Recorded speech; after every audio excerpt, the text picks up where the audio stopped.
సేమియా కేసరి ఇలా ఒక్కసారి చేసి చూసారంటే మళ్ళీ మళ్ళీ చేసుకొని తింటారు. అంత బాగుంటుంది. టేస్ట్ కూడా సూపర్గా ఉంటుంది. ఫంక్షన్లో చేసే కేసరి ఎలా ఉంటుందో అలా సేమియా కేసరి ఎలా చేయాలో చూపిస్తాను. ఫుల్ వీడియో వాచ్ చేయండి స్కిప్ చేయకుండా. స్టవ్ వెలిగించి ప్యాన్ అనేది పెట్టాను. ఇక్కడ మనం 2 టేబుల్ స్పూన్ గీ అయితే యాడ్ చేసేసుకోవాలి. గీ కరిగిన తర్వాత మనం దీంట్లో మన దగ్గర ఉన్న డ్రై ఫ్రూట్స్ ఎన్ని ఉంటాయో ఆ డ్రై ఫ్రూట్స్ అన్నీ వేయించేసుకోవాలి. మంచిగా వేయించిన తర్వాత డ్రై ఫ్రూట్స్కి కూడా ఒక బౌల్లోకి షిఫ్ట్ చేసేసుకోవాలన్నమాట. ఇక్కడ ఒక టిప్ వాడాలి. ఏంటి అంటే మనం బాంబినో సేమియా అయితే తీసుకున్నాను. అదే గీలో ఒక గ్లాస్ బాంబినో సేమియా అయితే తీసేసుకొని మంట లో ఫ్లేమ్లో పెట్టుకొని ఈ సేమియాని మనం వేయిస్తూ ఉండాలన్నమాట. ఇలా వేయించడం ద్వారా సేమియా కేసరి అనేది కుల్లగా వస్తుంది. ముద్దగా కాకుండా కుల్లగా వస్తుంది. మంచిగా వస్తుంది. సూపర్ టేస్ట్ కూడా ఉంటుందన్నమాట. ఇలా వేయిస్తూ ఉండాలి. అడుగంటకుండా ఉంటుంది మనకి సేమియా అనేది. చూస్తున్నారు కదా గోల్డెన్ బ్రౌన్ కలర్లా మారిపోతుంది సేమియా అనేది. ఇలా మంచిగా వేగిన తర్వాత సేమియాని ఒక బౌల్లోకి కానీ ఒక ప్లేట్లోకి కానీ షిఫ్ట్ చేసేసుకోవాలి.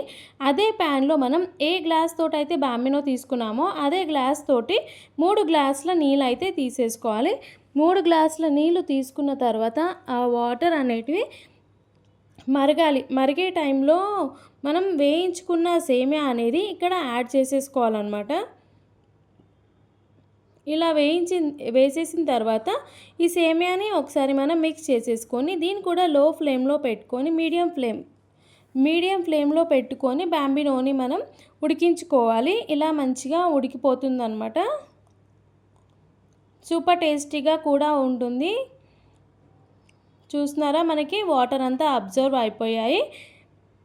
ఇలా మనకి బాంబినో ఇలా అయితే మనకి ఉడికిపోతుంది అనమాట. ఇప్పుడు మనం ఇక్కడ మన షుగర్ అనేది యాడ్ చేసేసుకోవాలి.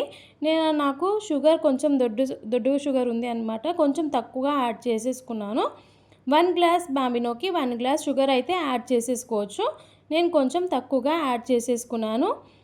షుగర్ వేసిన తర్వాత ఒకసారి దీన్ని మిక్స్ చేసేసుకోవాలి. ఇలా మిక్స్ చేసిన తర్వాత షుగర్ సిరప్లా మారుతుంది. ఆ షుగర్ సిరప్ కూడా మొత్తం అబ్జర్వ్ అయ్యేంతవరకు ఉంచుకోవాలన్నమాట. ఇలా మిక్స్ చేస్తూ ఉండాలి. అడుగంటకుండా చూసేసుకోవాలి. సూపర్ టేస్ట్ కూడా ఉంటుంది. కుల్లాగా మనకి సేమియా కేసరి వస్తుంది. పర్ఫెక్ట్ ఫంక్షన్ స్టైల్లో చేసేసుకోవచ్చు. ఇక్కడ మనం షుగర్ సిరప్ అబ్జర్వ్ అయ్యాక డ్రై ఫ్రూట్స్ కూడా మనం ఇక్కడ యాడ్ చేసేసుకొని మిక్స్ చేసేసుకోవాలి. చూస్తున్నారు కదా సేమియా కేసరి అనేది మనకి రెడీ అయిపోయింది. ఇప్పుడు ఒక బౌల్లోకి తీసుకొని సర్వ్ చేసేసుకుంటే సేమియా కేసరి రెడీ మీరు కూడా ట్రై చేసి కామెంట్ బాక్స్లో చెప్పండి ఎలా వచ్చిందో. నా ఫుల్ వీడియో వాచ్ చేసినందుకు చాలా థ్యాంక్స్ అండి. మళ్ళీ ఒక సరికొత్త వంటకాలతో మీ ముందు ఉంటాను. అంతవరకు నేను మీ ఆహా cooking with Roja. Thank you all. Like, share, subscribe my channel. Thank you for seeing my videos. Thank you all.